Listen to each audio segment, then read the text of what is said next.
Well, we'll just truck right along because here is the comfort behind every technology failure. It is once again reassuring that so far AI and robots can't quite take over what we can do, which is also not work, but do so with pizzazz. I am live here with Carey, here to chat about all the TV we watched the last couple of weeks, which is really building up. We got a lot of heavy hitters this week. Somewhere in the mysterious background is Kate.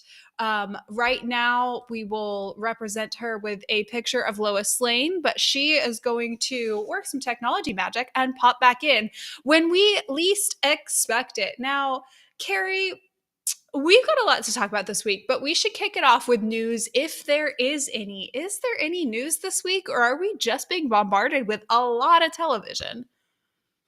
I think we were being bombarded with a lot of television because I was racking my brain for news, and I do not have any.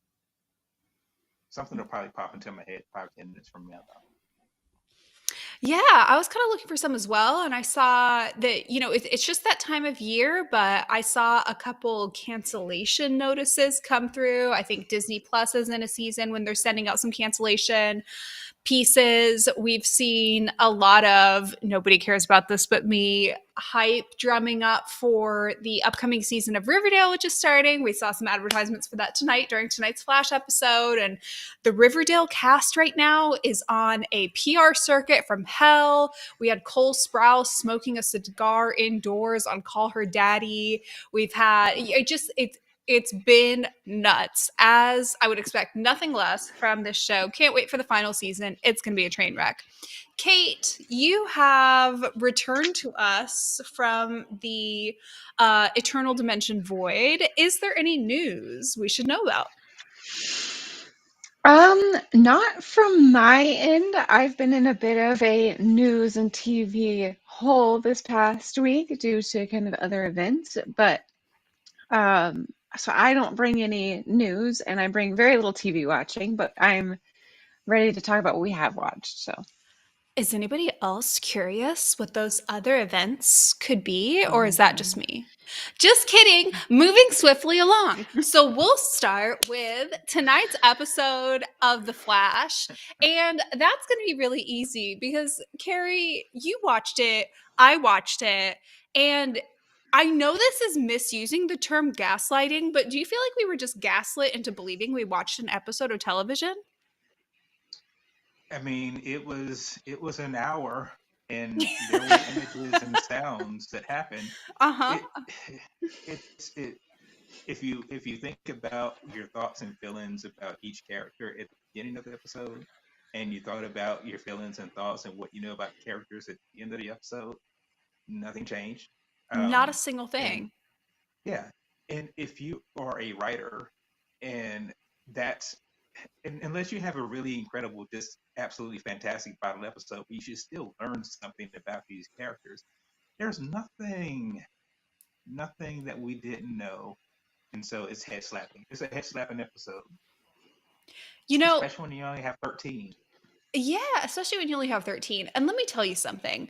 Far be it from me to say that an episode of The Flash was ever good, but you might recall there was an episode right after the god awful crossover wedding situation. Kate might even remember this because this was back in the day when she would occasionally dabble in watching some pieces of The Flash if they were adjacent to a crossover. Right after the crossover episode, the big wedding thing, whatever, we got a honeymoon esque episode of The Flash. And if you are watching this and you didn't watch that, first of all, congratulations. Second of all, you might be expecting, oh, a honeymoon episode. I bet there were tons of like really romantic scenes with Barry and Iris, and they were being all lovey. Whatever. No, it meant they actually weren't in the episode at all, except for like one sequence where they complained about wedding gifts. And it was one of the most notoriously bad scenes in the entire show that it still gets referenced to this day when dragging the couple, rightfully so. but other than that, they basically weren't there for, it was one of the episodes right after the wedding. They were basically gone. And in that episode, it was one of the ones I liked the best because I'm a hater, right? And I don't want to see Barry in an episode. And I mean, I want to see Iris, but she's always with Barry and she's always having to, you know, it's Barry that's the problem here. I don't want to see him in an episode, especially right after the wedding. He and I were not on good terms, right?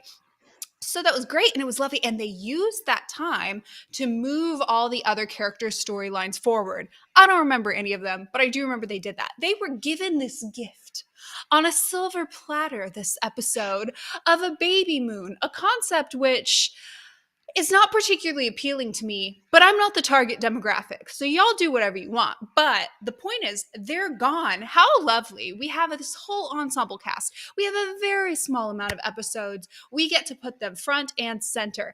And in some instances, you can see they were trying to do that. They were trying to do some forward movement. But by the time you got to the end of the episode, it's exactly what you were saying, Carey, where on a grand scale, you were like, I don't think they moved anybody's forward.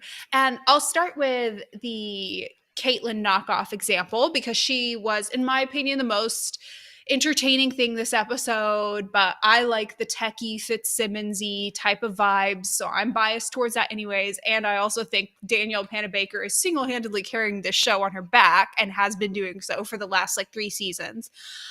But by the end, even I was like, they didn't move her storyline forward at all. At the beginning, we were like, we don't know what she is. And at the end, we were like, we don't know what she is. Great, fantastic talk. Like, good science guys. I also thought, okay, I don't really care one way or the other about Chuck and Allegra. Visually, they are very, like, cute, hot, young CW people. So, like, by all means, kiss on my screen and look cute, hot, and young and whatever.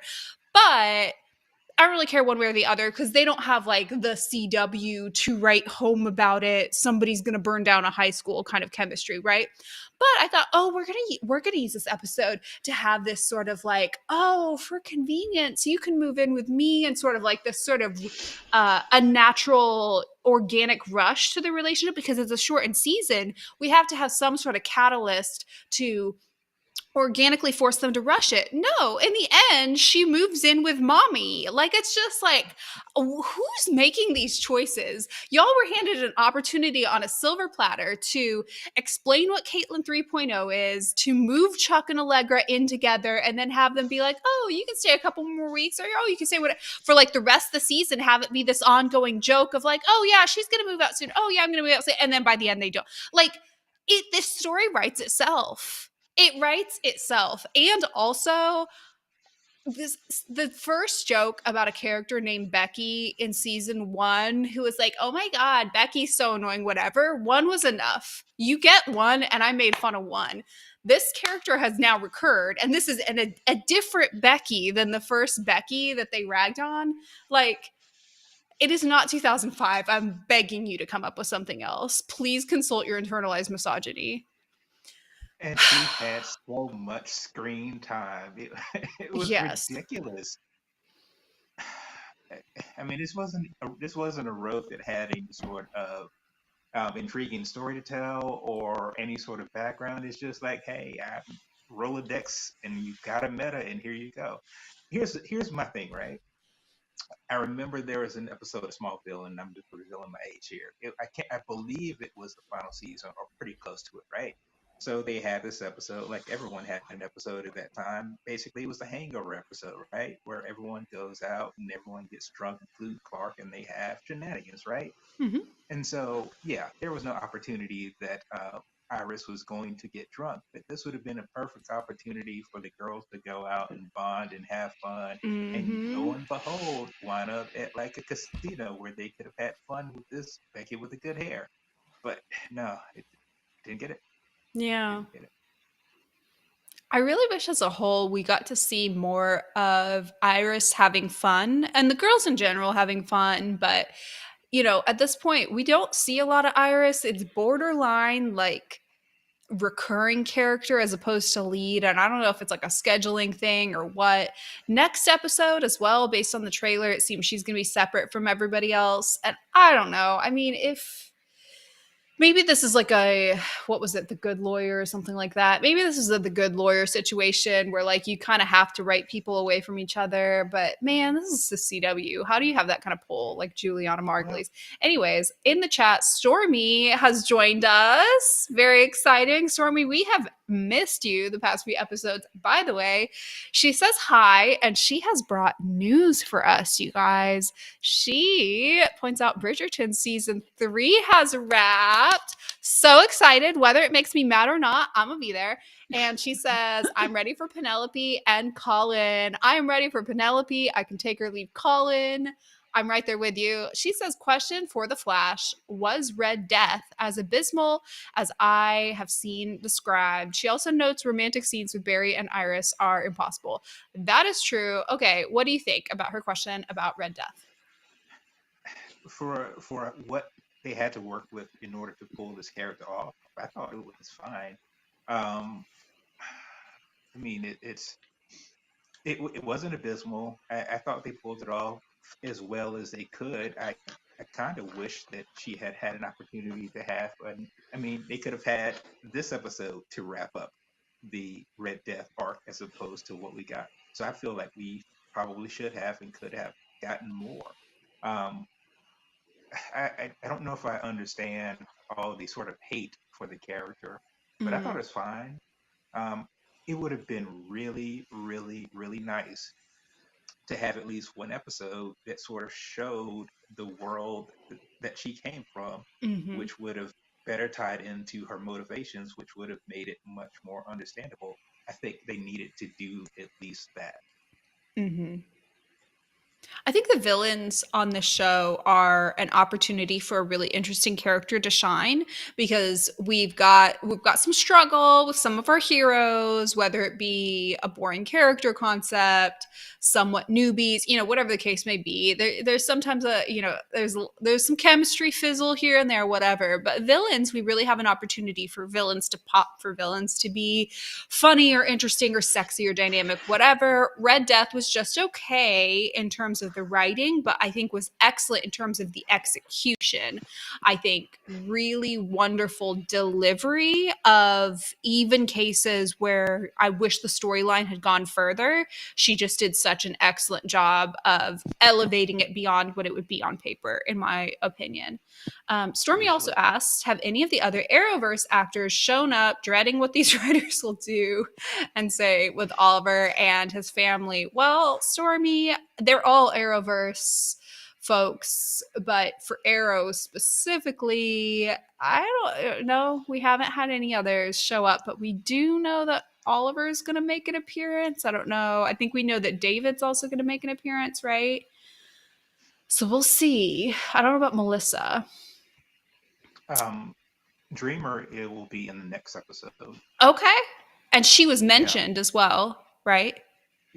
Um, yeah, She was absolutely. mentioned The very briefly yeah, at the the end super of the last yeah, episode in like the sort of super brunch. the Yeah, super brunch. yeah, yeah. That was cute. Well, Carey, there was another seminal piece of superhero television that we quite recently watched. Superman and Lois returned last night, and I want to know your thoughts on it. But Kate, I know you haven't seen it. Have you seen many spoilers? Because we're about to spoil the heck out of it. I only know that Kyle is awful. That is all I know. Not a spoiler. We proceed head first. Lois Lane potentially pregnant or getting pregnant? Mm. You know what I really, really loved about this episode was how you obviously know that that like Clark and Lois have been together for a freaking long time.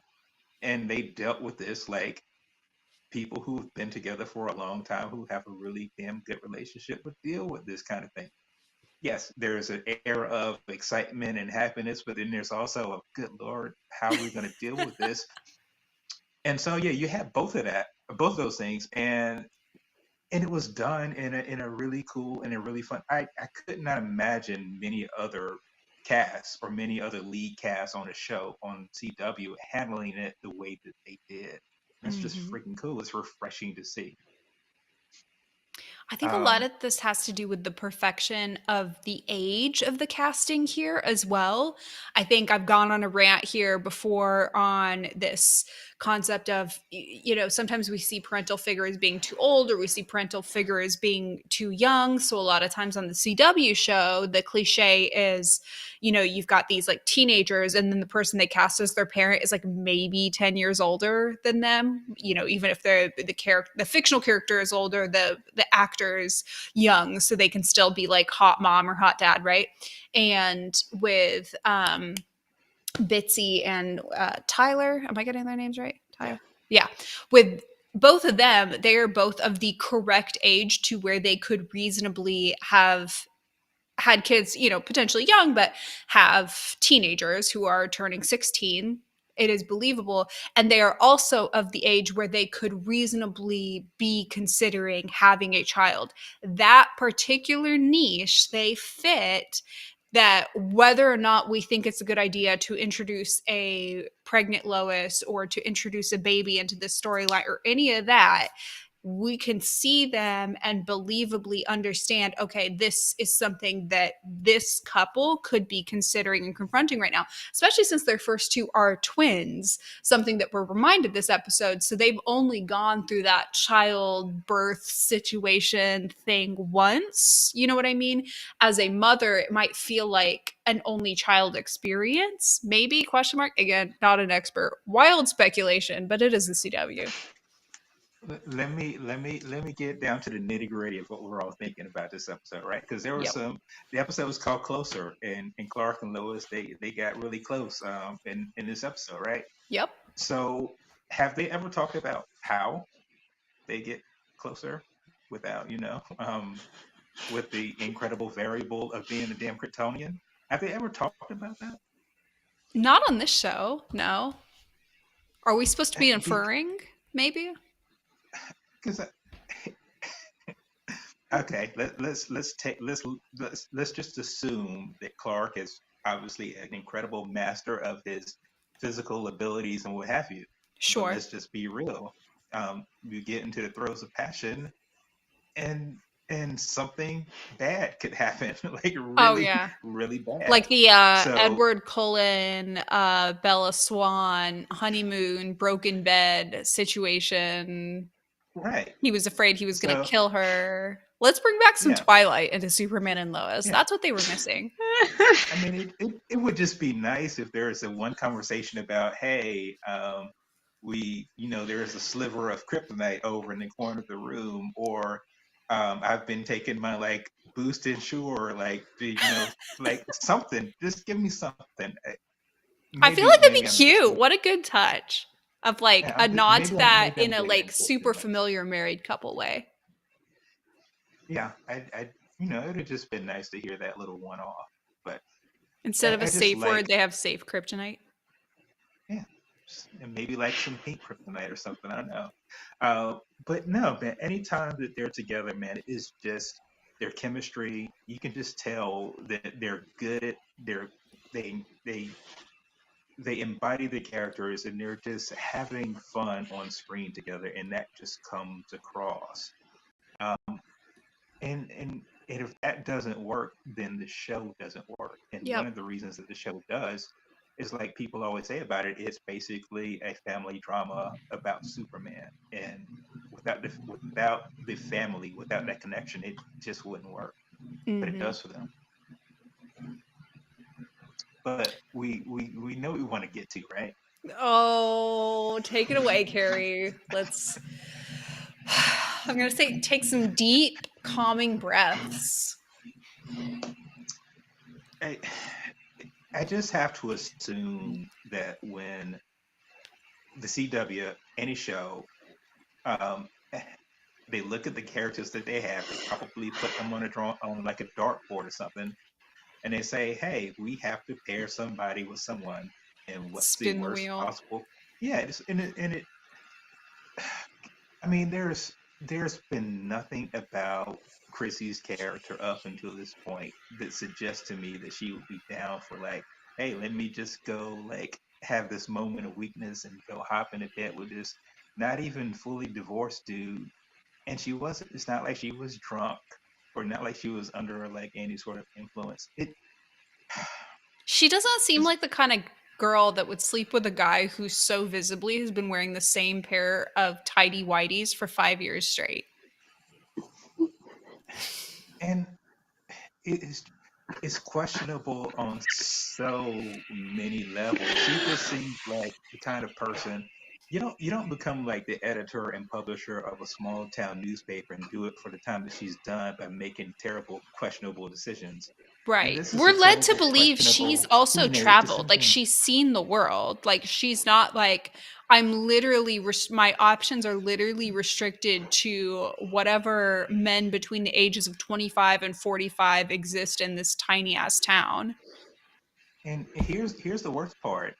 Even if she hasn't been a person that travels, as a publisher or editor of a small community newspaper, you know everyone in that community intimately, and you know who not to mess with. And it's oh man, I don't know where this can go, but it can only go in bad places. It makes overall what I'm more frustrated about is that it undermines her character. It makes her look like a sad sack who will just fall for anything that happens to be in front of her. And I think that's doing her character a disservice to what she's supposed to be. I completely agree. And I think that personality wise, they're not a good fit based on what we've seen of, him in the past and her in the past. We've seen her kind of dabble towards, danger or power, whatever. He's the exact opposite of that.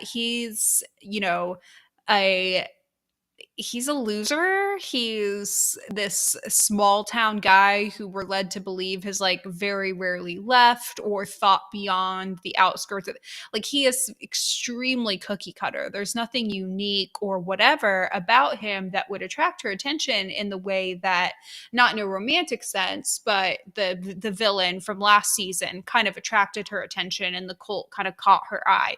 He's not culty, he's not a charismatic leader. He doesn't have any of that sensibility about him that would mirror that. Wherein, if we had brought in a villain into this town or a slightly villainy guy who she had a weak spot for, we could perhaps believe that.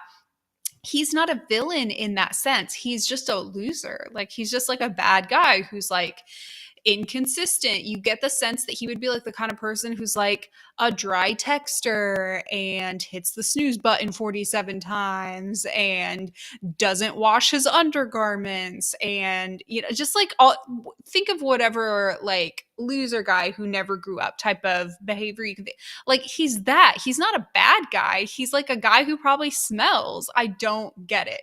In terms of his attraction to her, that makes sense. Like he's attracted to like literally any woman and she's a lovely accomplished woman, so like of course he wants to fuck up her life.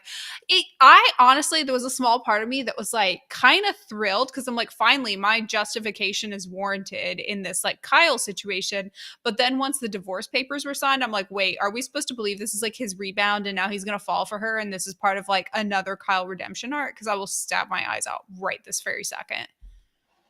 It absolutely needs to have been a one night stand that no one ever talks about or discusses again and never ever showed in any of the highlights from the show. If if they wanted to give Chrissy whether it is some sort of like a sparring partner or even a love interest, all they had to do was bring in someone from outside the community who decided to not decided to, but say it's part of like some big news conglomerate that figures out that hey, Smallville is a place where Superman comes every now and again, and they just had the Superman Day, and this might be a good place to sort of mine for like stories and that sort of thing. It could have been like it didn't have to be like the Daily Planet. It could have been like some other sort of mega company, but just decided to have like an outpost in Smallville. And the guy comes in, he's an out of towner, and he's snooty and thinks the place is too small for him, and basically gives her all sorts of jabs for being in Smallville. And they could have played that back and forth that leads to something better. The But CW needs to cut you your check right now. That was but this way better than what we were just served. and you know the worst thing about the Kyle Chrissy situation? is that they have a much better relationship, staring them in the face. And you saw it, a glimpse of it anyway, at the birthday cookout. And I was like, yeah, that's what we need to see. What, Even Chrissy if and one I of the twins? no. I'm talking about Lana and John Henry. Oh, yeah. Oh, That's for sure. that's a relationship that makes a whole lot more sense, in my opinion. We may get that, I don't know, but I agree. that's the. I saw them at the cookout together, and I was like, yeah, that feels right. Because if you remember, that's sort of what pushed Kyle toward, I guess, going inside and going to Chrissy. So, Yeah. oh well. And Lana and John Henry also have just the right amount of like baggage to bond as like not teenagers, as not college. You know, these are fully grown adults who have kids around the same age who have been through difficult things. She's been through a divorce, he's been through a death of a partner, you know, like it's not equivalent, but it's something where they can, you know, come together and have similar morals in terms of helping the world, getting through, you know, baggage, preserving their family and supporting. I enjoyed seeing a little bit of Natalie. I enjoyed seeing, you know, all of that kind of resurface as this is the first episode. We're trying to give everybody airtime and introduce an entirely new twin and, you know, all of that. So that it's pretty limited into how as to how much they could do. But there's a lot of, I would say, smart nods to what they plan to explore this season. The Kyle and Chrissy thing was an interesting kickoff to something. And I'm hoping that something is not Kyle and Chrissy. Well, here, here's a bright spot for you, and I know this won't come to fruition, but in the next episode teaser, there's a murder. So Right. until you're proven otherwise, we can always assume that Kyle is dead. Oh my God, Um, please kill Kyle. Please, I'm begging. it's like Schrodinger's Begging. cow. We don't know it until we know it, right? So there you go. Um, in kind of the periphery, it does make me think that you mentioned John Henry and Lana being together, and I obviously haven't seen the scene that you're referencing, but I, based on the previous stuff, that actually sounds like a good idea to me, and it sounds extremely CW based on the continual chemistry that they're trying to ignore between Sarah and Natalie, because Right. I try to enjoy Sarah and Jordan together, but it does lack some chemistry. It does Right. lack some maturity. And I know very much that Cammie enjoys the Natalie Sarah I chemistry do. there. So, and this is not unheard of from CW. They will put Natalie and Sarah together and Lana and John Henry together because they do that on the CW all the time. And The it's Life with odd. Derek Curse, the what was that other But show? The yes, Fosters. Yeah. Lana yes. and John Henry both have, well, with Lana, it's high key. With John Henry, it's a little more like subtle and not like in your face. But they both have this sexual energy to them that I feel like together, like if this show's gonna have like a hot scene, not like some stupid shit like Chrissy and Kyle waking up together, but like a, and not like a family friendly, like the Superman and Lois one was very tasteful and like family friendly. Like they weren't Like trying to like, you know, you, put some R&B on or anything. But if you're trying to go for like, you're oh, talking we're about gonna toe the a shower line. scene. Yeah. You're talking about them in a shower scene with like the Yeah. sort of like the glass and the hand on. Yeah, I could see that. Yeah. Some steam And, on the but window. Like if you're trying to, if you know, you got an episode hitting on Valentine's Day and you want to toe the line at what you can show it at 9 p.m. I feel like they're the couple, because you can't do that with the teens. You gotta, they're the couple you can do that with. yeah, and they also share another big deal. I mean, they share Superman's secret, both of them, and Yeah. so that's another connection that they have. Yeah. Um, And and they're that's both in love with obviously Superman and Lois, respectfully. So, yeah. So, but we yeah yeah. am I wrong? Well, we have a lot of heavy hitters tonight, and that is why the title is 5 million characters long. Kate, you watched the latest episode of The Last of Us. Carrie, I think you did as Mhm. well. We're not about to spoil anything for you, No, are we? no. I'm not caught up, but again, I don't mind spoilers, so spoil away, as Are Okay. you you would say. super, super sure? I mean, I guess it's based on the Yeah, game that came out like a million years ago, so it's not really spoilers. Now, Mhm. Kate, I knew you've been watching this show. So, as each episode has come out, I will often, as you know, message you at the end and be like, oh my goodness, this or that or whatever. But this particular episode was a little different. This particular episode started, and after the very first sequence, I was like, oh, they made this for Kate specifically.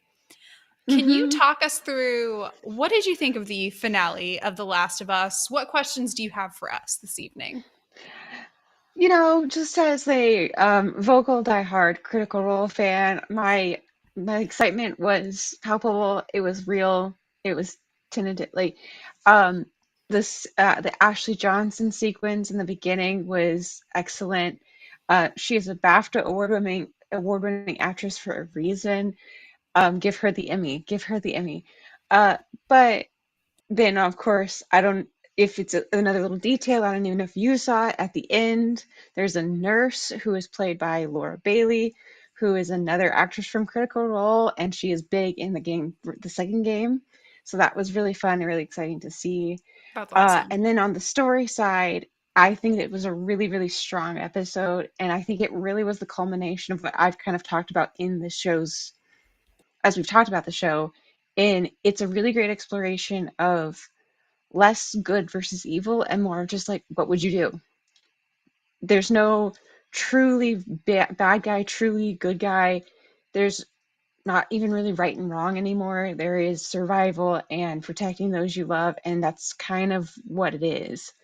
And there have been definite bad guys. I mean, we didn't get to directly talk about this episode, but it was episode 8. If there was a bad guy in this show, it was David. Um, yeah. Yeah. But yeah, but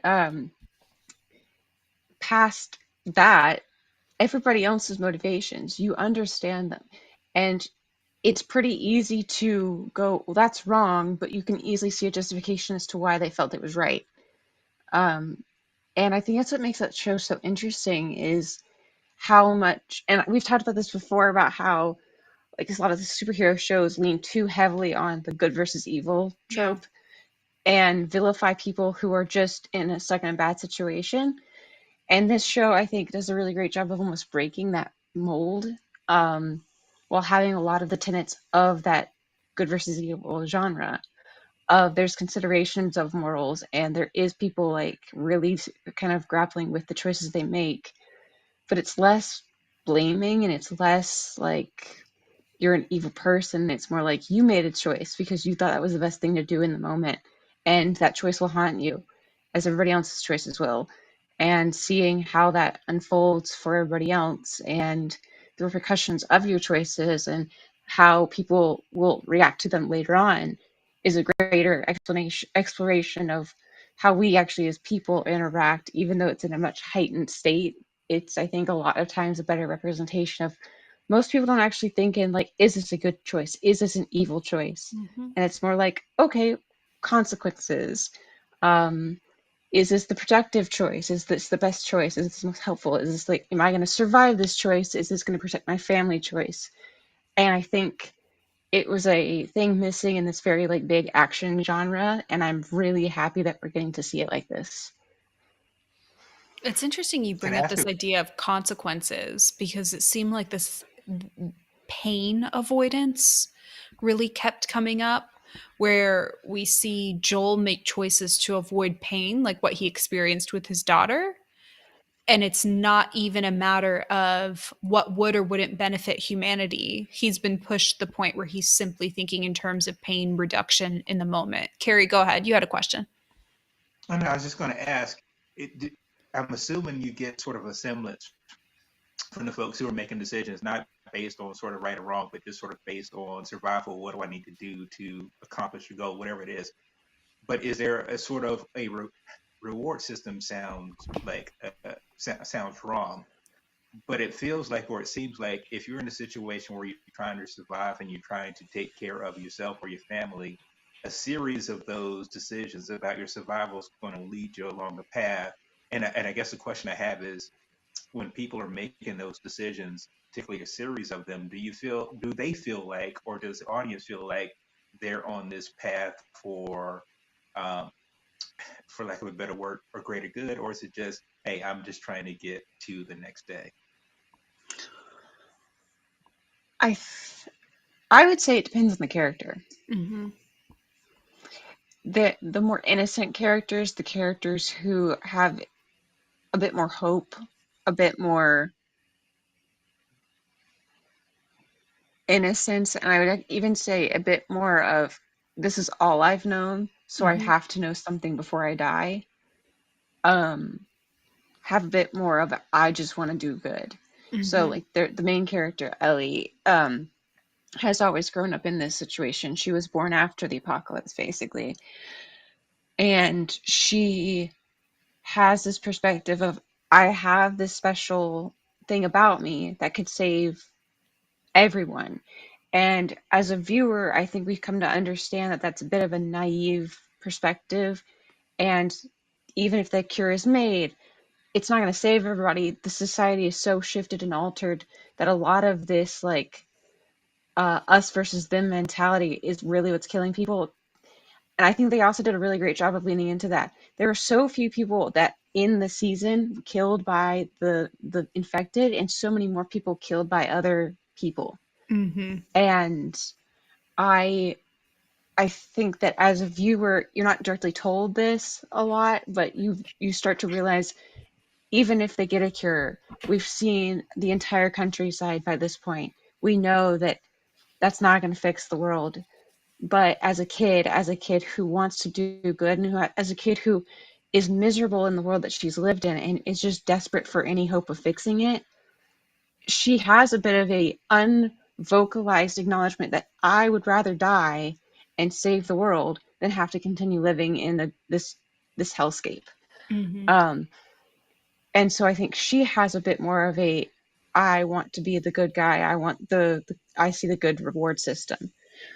The guy who has been escorting her across the countryside, Joel, is a man far more who would have before the apocalypse kind of seen a lot of like the good versus evil. He was a guy who was in the war and then he was a contractor, and he very much sees things as a good old like country guy would normally.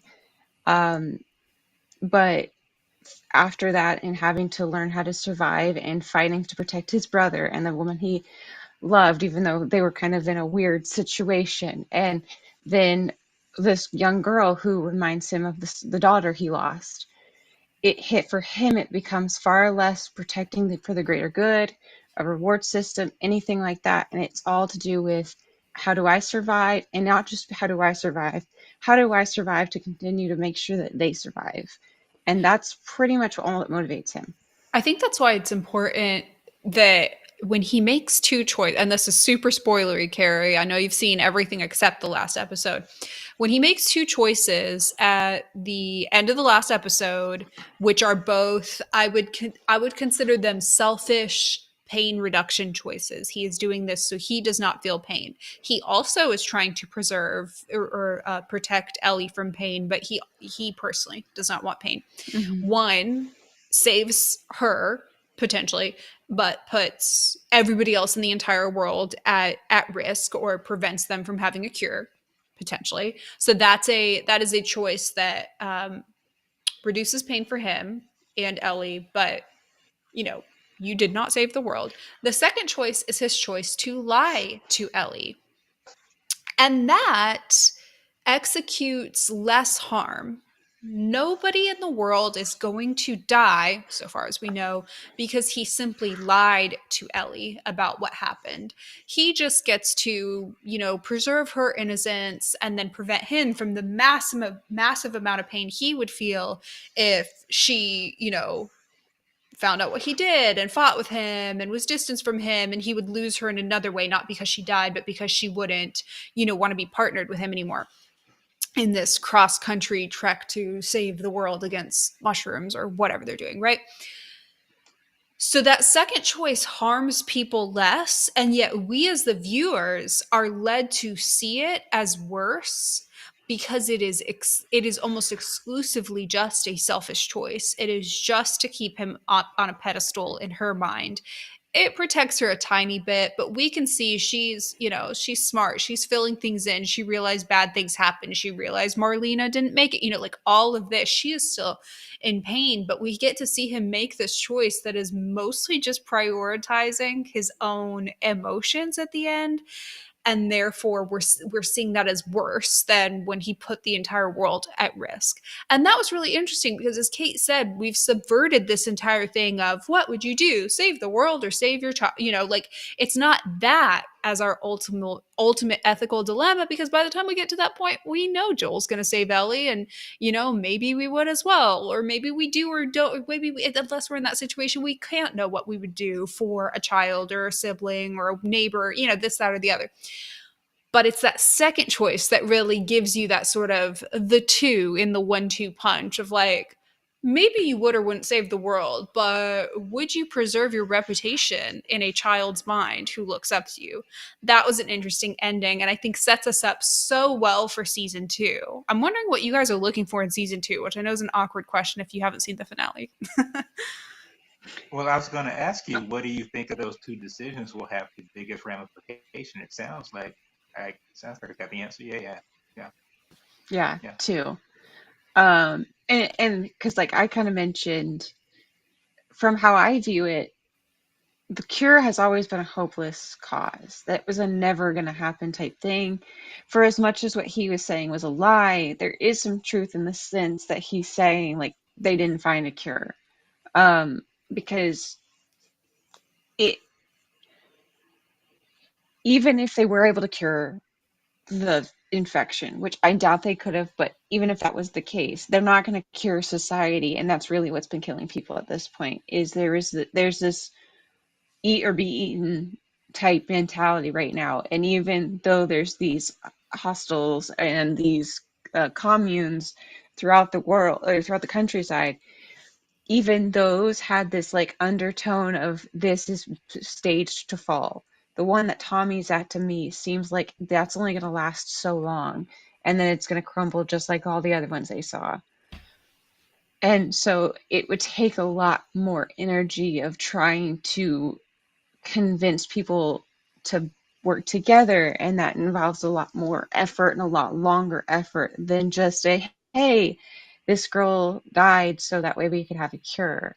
Mm-hmm. So I don't really know what would happen in the larger global scale for the next season, but I do know a little bit about what happens in game 2, and so I have a bit of an informed opinion about season 2, but the consequences of his choice to lie will haunt him for the rest of his life.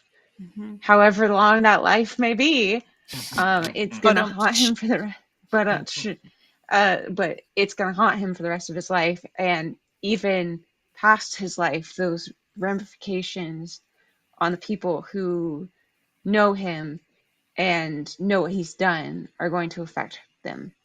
And I think it's a really important choice that even though we come to like or admire or side with him throughout this season and see why he does these things, he does make that selfish choice. And you can understand why he makes the selfish choice in the sense that she's the only thing he has left.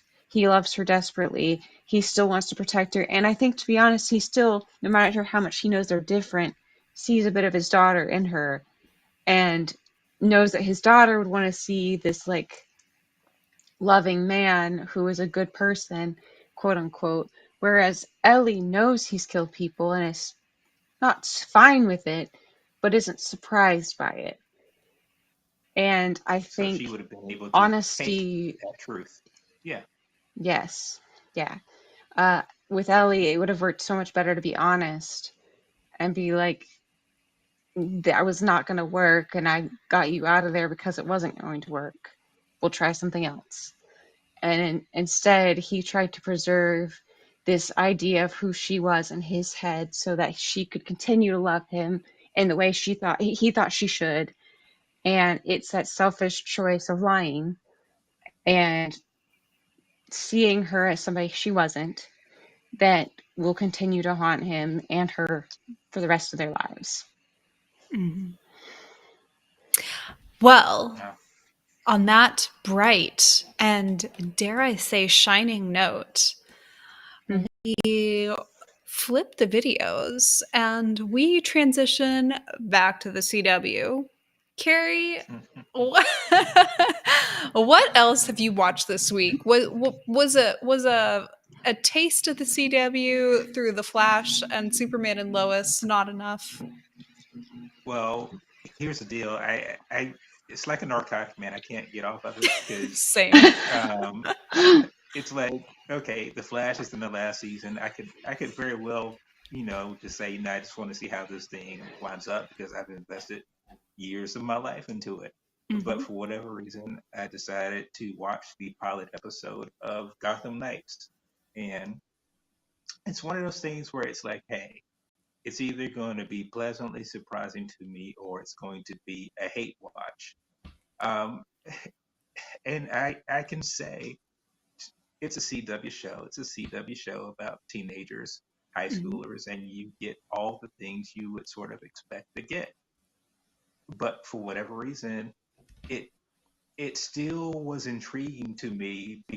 One of the things that I like best about it is this: you have these kids, and they actually look like kids. I mean, they could probably be 30 years old. I don't know, but they're thrust into a situation where you can wholly see and tell that they are in an incredibly vulnerable situation. It's not like they have superpowers. All they have is each other and their ingenuity and those things.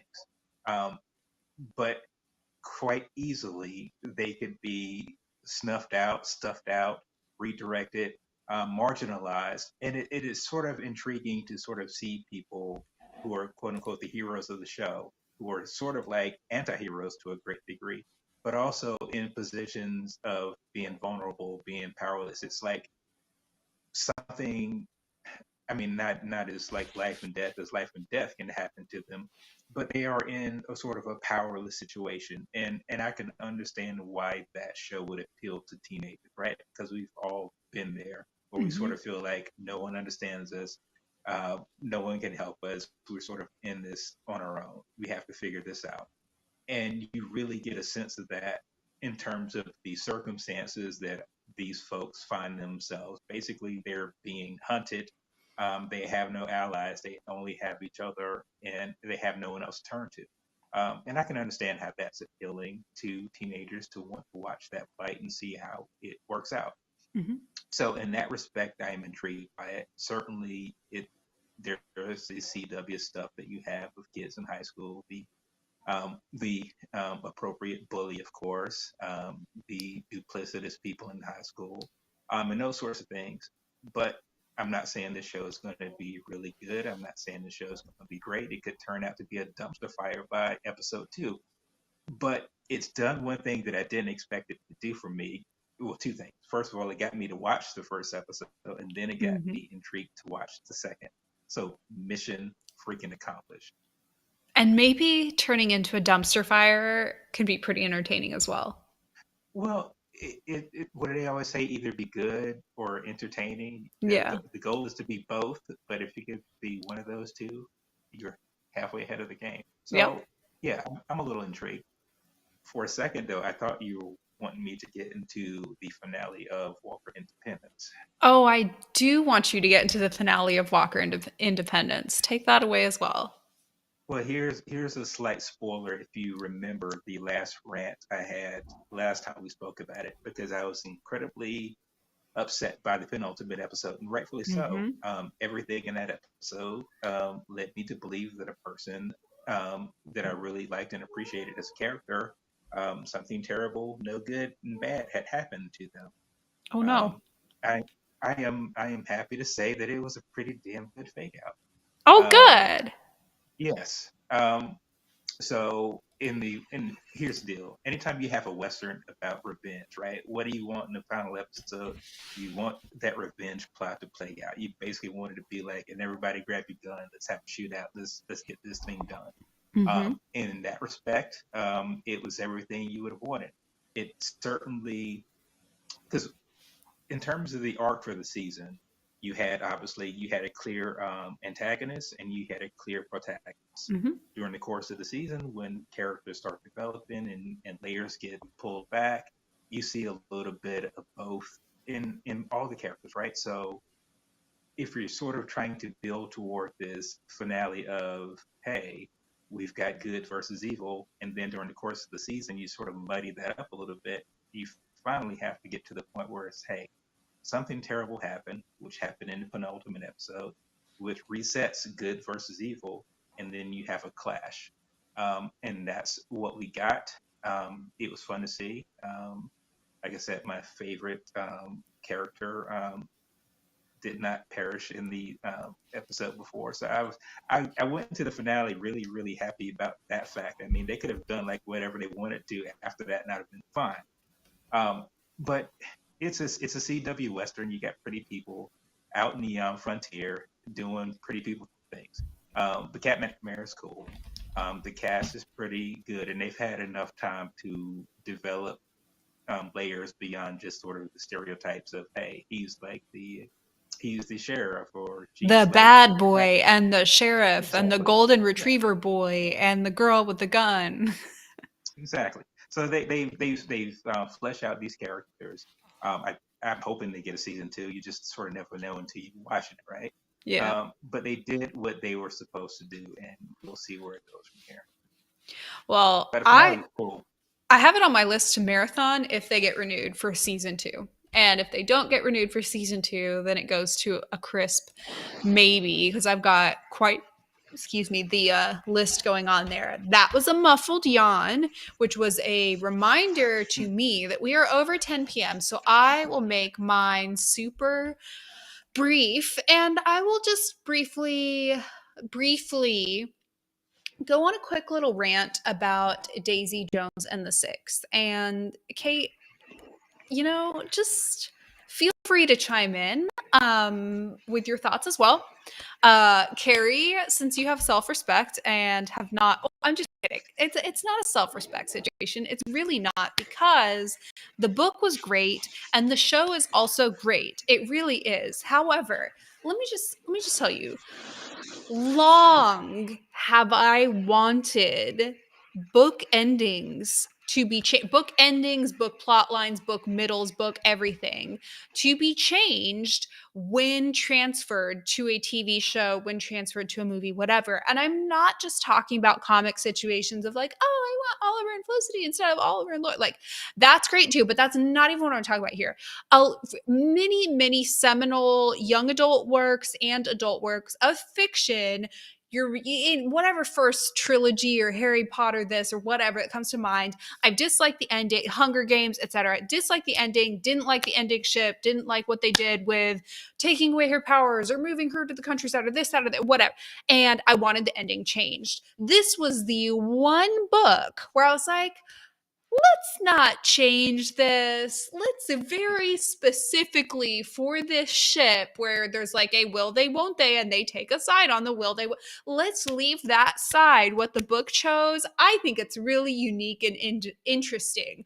So imagine my shock and surprise to see this is the one book that's changed it. All of the other books where I was like, let's not do character A and character B together. Let's not depower her and move her to a farm. Let's not do all of them. Oh, we'll change everything else, but we'll stick to the ending. We'll stick to what we did with this ship. This is the one where it's like, these two characters do not they never even kiss. Oh, they made out in episode 5. That's changed. I'm taking cleansing breaths. And the show is still great. The show is still really, really good because there's more to it than that. And they've changed more to it. And it's like a totally different path. And in that sense, it's interesting. It's part of what I'm advocating for when I'm advocating for books to be changed when they're rendered in a different medium as a story, because I think that stories need to be changed for different mediums. And I think it's interesting to not always know exactly what's going to happen next, or to have the opportunity to improve a story if there was a flaw or if there was a bad choice. This was not, in my humble opinion, a bad choice, but still love the show. Great. 2 more episodes or 3 more episodes or something like that drop tomorrow. my ass will be seated for them. The music's great.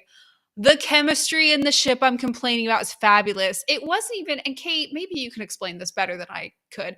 It's not even a matter of us not acknowledging or liking the chemistry of said ship. It's that we felt that the book got it right, that this ship is somehow shippier if they stay, won't they? I am admittedly so far behind that I haven't even started watching the show, and I already know, I do know what you're talking about because of vague details cluing me into what happened, Right. and I I wasn't don't remember much subtle. about the no, and I don't even remember that much about the book, but I do know. I almost specifically know you're talking about this poolside scene. Are you not? Yes. 100. Okay, Well, cool. it occurs differently in the show, but yeah, sure. Okay, but in reference to the book, Yes. the great thing about that scene is there. I do remember there being this intensity, but it was a to reference the great Jane Austen. There was a lot of great yearning, but like I know I can't have you. I Right. can't like you are something I cannot touch. Right. And while it was applied to something that would be cheating, and neither of us love cheating plot lines, there was an ounce of like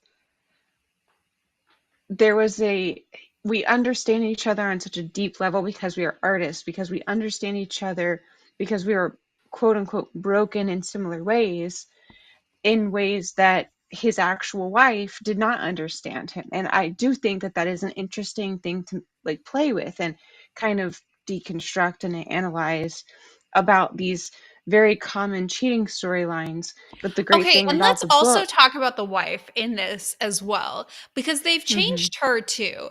And listen, I'm all for like a complex, layered character, make them more interesting. They can't all be good. And in the book, there's like some hint to like his wife potentially cheating, whatever. And then in the show, there's like a slight direction. What it's not even that. It's her character that they've changed in subtle ways in the show in order to make you feel more, if you want to take this sort of like two brain cell route of like, I like this ship, but this ship's married, so cheating good because hot. Like if you're trying to just like do this like super simplistic storyline, you have to dislike the wife, right? Or you have to be mhm. rooting against her. And this show breadcrumbs you there in a way that the book not only does not, the book makes you enjoy her, the book makes you like her. The show breadcrumbs you there by making these subtle changes. She lies to him in her first meeting so that he doesn't know that she knows that he's in a band. She gets pregnant and uses air quotes ish that to get them married. She moves across the, she puts one of the major ones, which is mildly reflective of the book, but is just portrayed in a very different way, is he has major substance abuse problems and he doesn't want to be in certain artistic environments where there's drugs and alcohol and so on because he feels like he can't resist it. And she, because she wants the band to be successful, repeatedly puts him in those environments. She also knows that he has sort of like he has had affairs before, whatever, and she puts him in an environment by bringing Daisy into the band. In the show they have her be the one who's kind of bringing Daisy into the fold, knowing full well this could happen, but that's what the band needed to succeed. So they do these Mhm. little breadcrumby things just to make it seem like, oh, she really just wanted to be a super successful musician's wife at any cost. And it's like that's just a slight disfigurement of what she was in the book. Yeah, And it simplifies the storyline in key ways. because I remember her being a very complicated character in the book, but I remember a large part of like the things she would do for the band were not because that was what she wanted, but because she knew that's what Billy wanted. Yeah. And And in this, so it's she was just a little very, different. In this case, it's her very, and I'm going to cut myself off, A, because we're 10 minutes over time and we need to end mhm, it, and B, because I don't want to spoil it for y'all. In this case, she's doing things against what Billy wants, and it's for the success of the band. And she's sort of the mother of the band. It's very interesting in its own way. It's just different. mhm. I'm cutting myself off. I promised it'd be like a couple minutes and I went way over. We'll talk about it more in 2 weeks when we're also talking about Shadow and Bone, a series that is potentially changing its ending, question mark, coming out tomorrow. Were there spoilers in a interview that came out today? I wouldn't know. I will talk to you all in 2 weeks. Bye.